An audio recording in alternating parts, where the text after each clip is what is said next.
installation video series. Before we get started, it's important to read all written warnings and follow the installation instructions completely and carefully.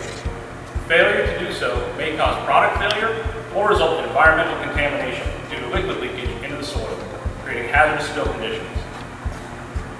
Using electrically operated equipment near gasoline or gasoline vapors may result in fire or explosion, causing personal injury and property damage.